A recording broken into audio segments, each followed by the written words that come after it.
Hello students, welcome to this session. This is the third session of chapter second of your NCERT science book.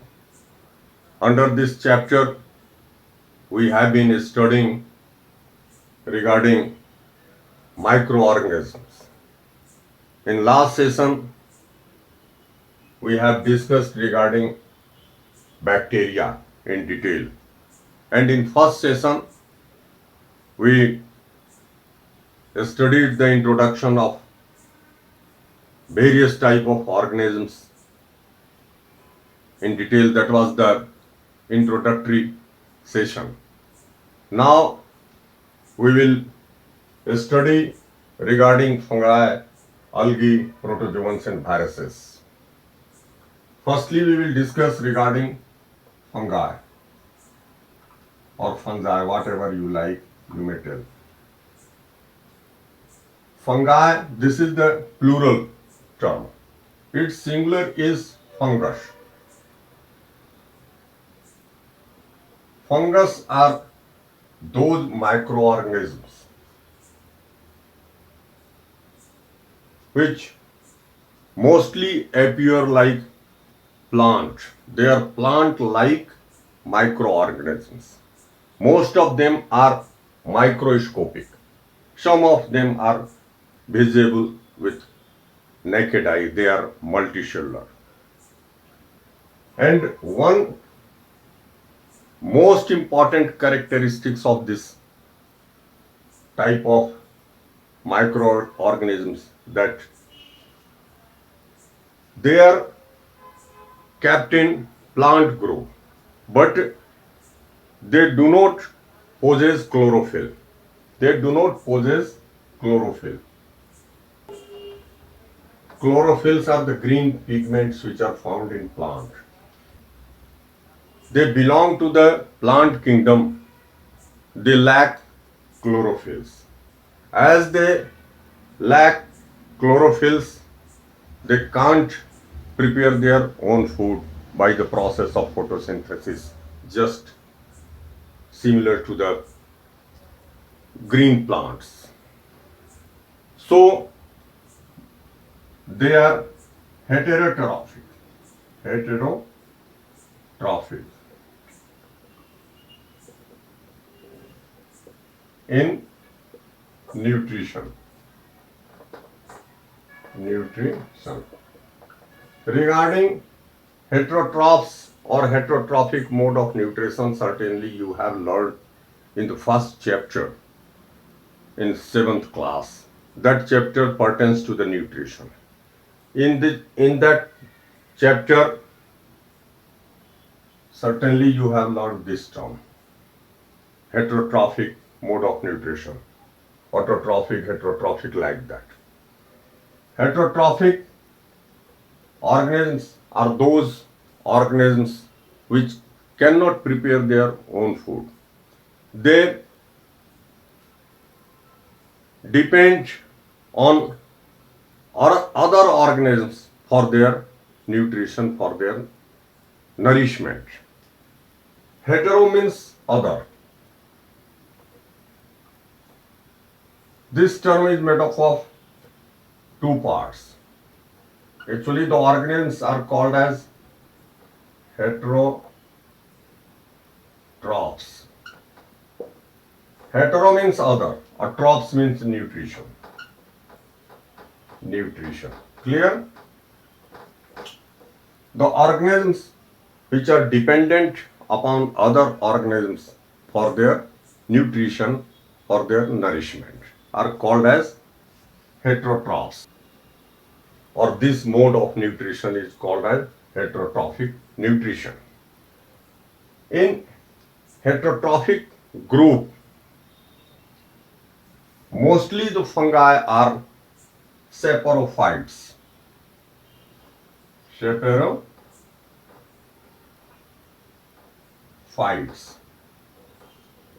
And they perform the saprophytic mode of nutrition. Saprophytic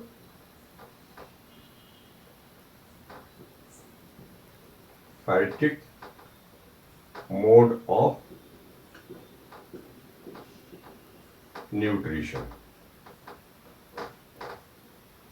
In seventh class, you have learned regarding this term, saprophytes.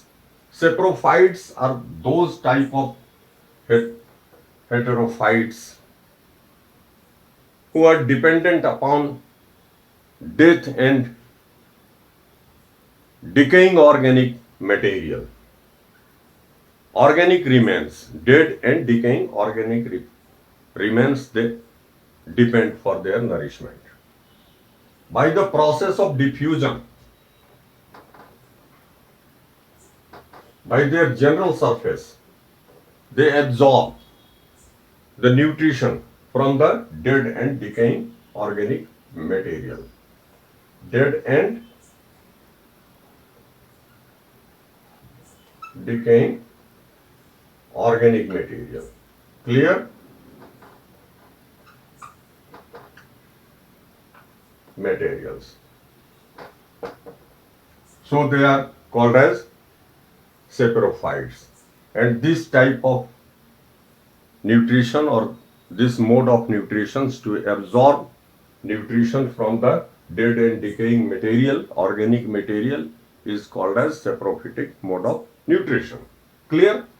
Most of them are saprophytic. Some of them maybe, or some of them are parasites also. Parasites. That means they live in certain organisms and they absorb or get or suck nourishment or food from the body of host. In the case of parasites, the host. The organism in which the parasites lives and get food are called as host. So some of the fungi are parasites, but mostly are saprophytes. Just here we see the mode of nutrition and their habit or habitat. They mostly found in dead and near to the dead and decaying materials because they get nourishment from the dead and decaying material. Clear? Now we will see here the certain examples of fungi. Certainly you have seen the white grayish spot on the slice of the breads, particularly in the rainy season. Those spots are due to presence of bread mold. Molds are very common example of fungi. Molds. Bread mold. Molds. Bread molds. In rainy season, after some days, brownish spot appears in slice of the bread due to growth of molds. The mold is very common example of fungi. And due to attack of bread molds in bakery, sometime all the breads of the bakery are damaged due to attack of bread molds. In houses also, in rainy season they attack the slice bread and damage the breads. In rainy season, certainly on shoes, you have seen the certain whitish powdery substance on the shoes or furniture. They are also fungi, mucor. In rainy season, on certain items like furnitures, wooden table and shoes, the mucor develop, mucor grow. One of the common vegetable certainly you used to eat in your house, mushroom. Mushroom is multicellular, multicellular fungi, which is clearly visible by naked eyes. But most of the, just I told you, most of the fungi are microscopic, like molds, yeast, yeast. These are the examples. They are microscopic, but mushroom is visible with naked eyes, and mushroom is commonly used as vegetable nowadays. Mushroom actually consists of a stalk like a structure, and on the tip of one end there is umbrella like head like this.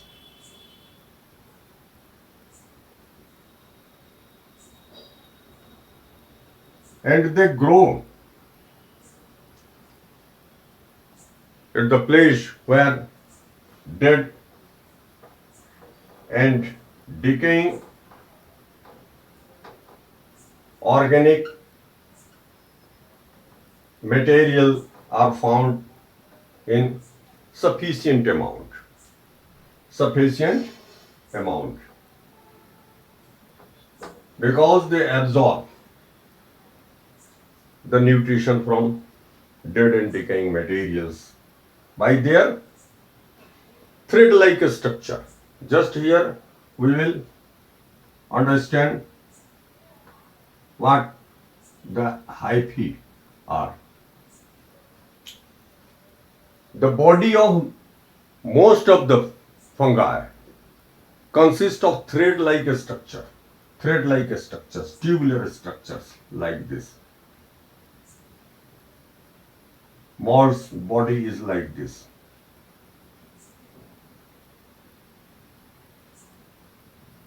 This is mold, which attack in bread, just I told you, molds. This tubular thread-like structure are called as hyphae. Hyphae. Clear? And this bulbous structures is sporangium. Sporangium, in which small spores are developed at the time when the fungi or molds get matured. Yani, at maturity, this bulbous sporangiums appears on the hyphae, and in sporangium, number of spores are developed. By the spores,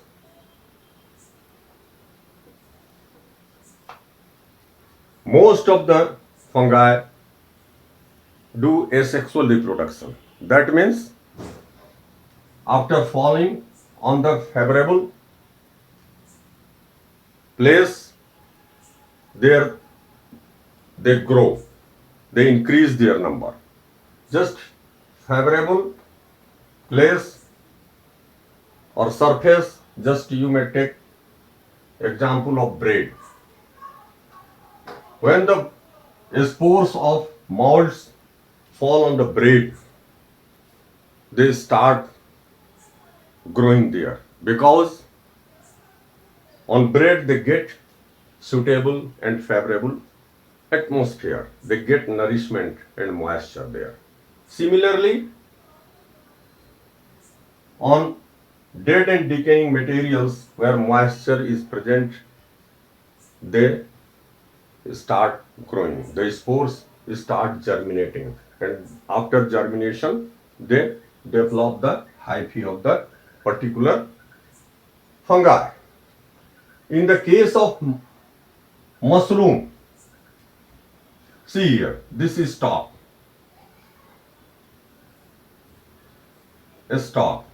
like a structure, is the bundle of hyphae. Bundle of hyphae. Here, number of hyphae together form a stalk-like structure. In this case, this stalk-like structure is called as mycelium. Mycelium. You note down this term because this is very important on examination point of view. Sometime it is asked in examination that what do you mean by mycelium? Mycelium is the collection or the group of hyphae of fungi. Mycelium is the group or collection of or bundle, you may write, bundle of number of thin thread-like hyphae of the fungi. Clear? So here this stalk-like structures is called mycelium, which is the collection or the group of thin thread-like hyphae. Are you getting hyphae? Body of the most of the fungi are made up of thread-like structure. They are called as hyphae. Clear? And one most common fungi is penicillium. Penicillium. Penicillium. In the case of fungi, we have to study the penicillium and yeast because in this chapter we have to study the useful and harmful microorganism. The penicillium is very common and useful fungi by which a certain type of antibiotics, you know, the penicillin. Penicillin is prepared by this fungi. Penicillium. Penicillium. Again I am repeating. The penicillin is a type of antibiotics. Do you know the antibiotics? The antibiotics is that medicine or chemical substance by which the microbes, particularly the bacteria, are killed. So by way of vaccine or injection, the penicillin antibiotic is injected in the body of affected human being. So this is one of the useful fungi. And now we will discuss regarding yeast here in detail. Yeast is one-celled fungus. One-celled fungus, its body just like a bulbous structure or sometime oval. It reproduces not by spores.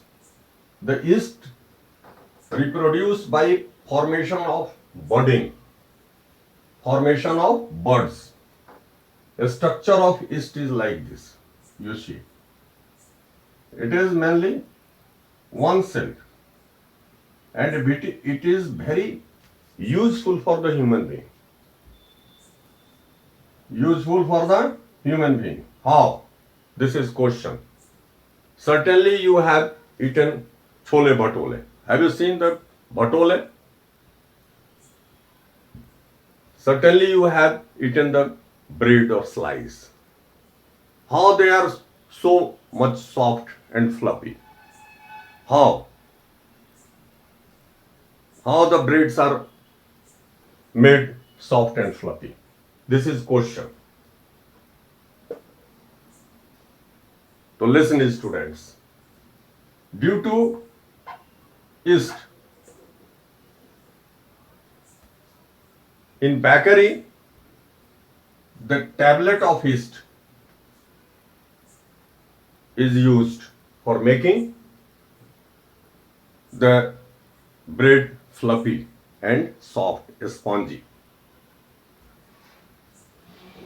Also in house, the yeast are used for making the certain food items soft and fluffy.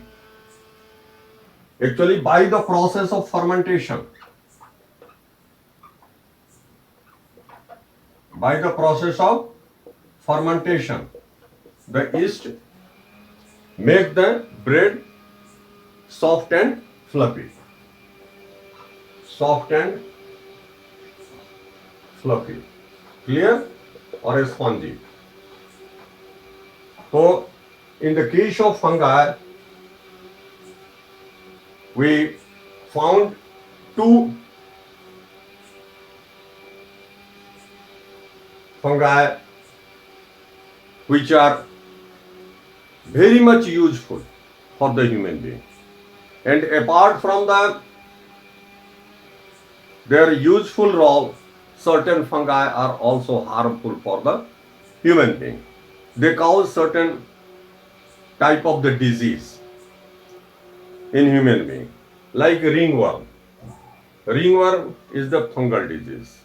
They also cause stomach problem. But in the case of plant, number of plant diseases are caused by the fungi. Black rust of the potato, black rust of the wheat, red rot of the sugarcane. These are the fungal disease. You should know. So in the case of plants, the fungi causes number of plant disease. In human being also, like ringworm, stomach problem, dysentery, like that. By this way, in this session, we completed up to fungi. In next session, we will try to cover the remaining three groups of microorganisms which you have to study in this chapter. You students link with our YouTube channel because pertaining to each and every session, our institute used to upload the videos of the completed session, last session. So, to review, you visit those videos and get benefited. You share those videos to your friends and also subscribe our channel you and get benefited and also help us in promotion of our YouTube channel. Thank you very much.